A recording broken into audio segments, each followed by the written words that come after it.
merry meet. Okay, I'd like to touch on something I mentioned in my intro video, and tell you the rest of that.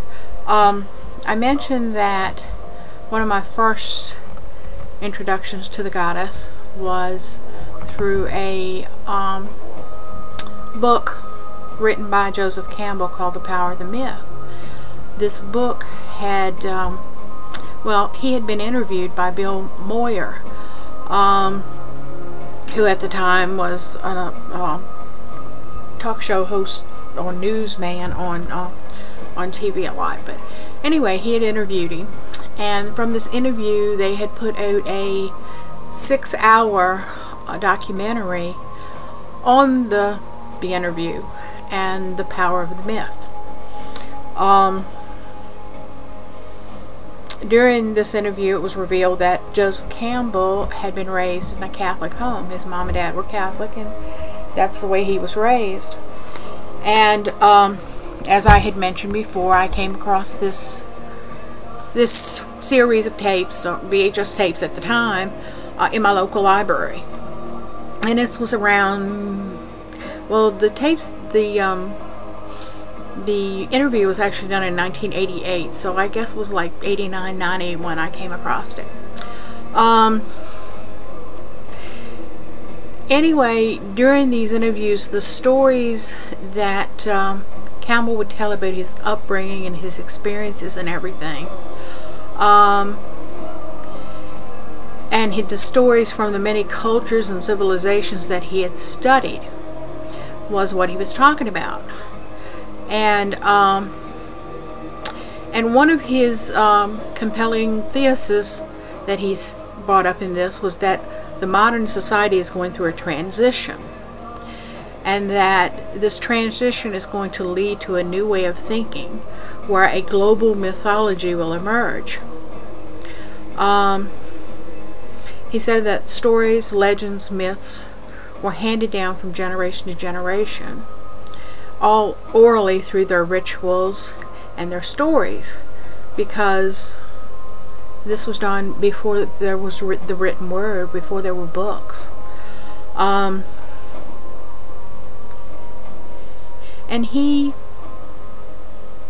surmised that the fact that these stories had similar themes, no matter how many thousands of miles they may have been apart, that it showed that there were some universal truths within these stories.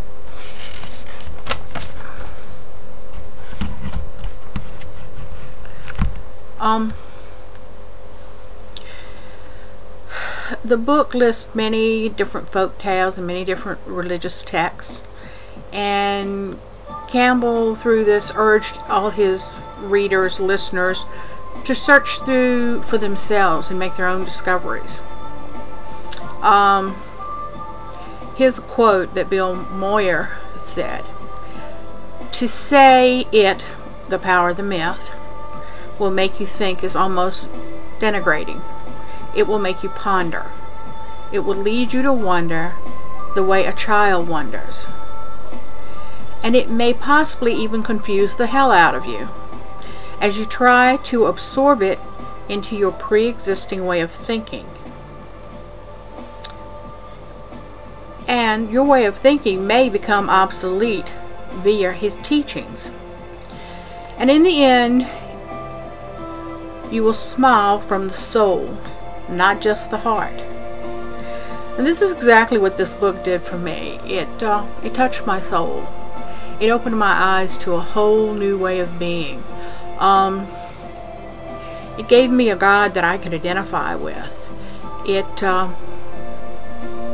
gave me a God that was female. And this began my archaeological excavation, digging in search of the goddess. Two other books that Joseph Campbell had were The Hero Has 1,000 Faces faces and the mask of God. For anyone that maybe in your family, your friends or whatever, that or Christian or any other faith that question you on your beliefs, you know, most of the time you're not going to tell them about a Starhawk book or Scott Cunningham or the Temple of Witchcraft or anything like that. They're not going to read that.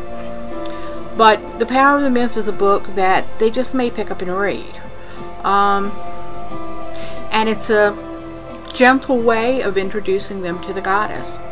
And who knows? Maybe it'll open their eyes. At least it will give them a better perspective of where you and your belief system is coming from. For me, it was an amazing journey, and that was the beginning. Well, as I said earlier, I questioned when I was young, but when I came across that series, it was like, it was really the beginning. The beginning. I mean, I had studied all different religions, and everywhere I was looking, I wasn't finding the answers I was looking for. But then when I came across this, it was like, finally, I'm on the right path. So, that's all I'm going to cover in this one, and I'll be back soon to cover another one. You guys have a great one. Love, laughter, and light.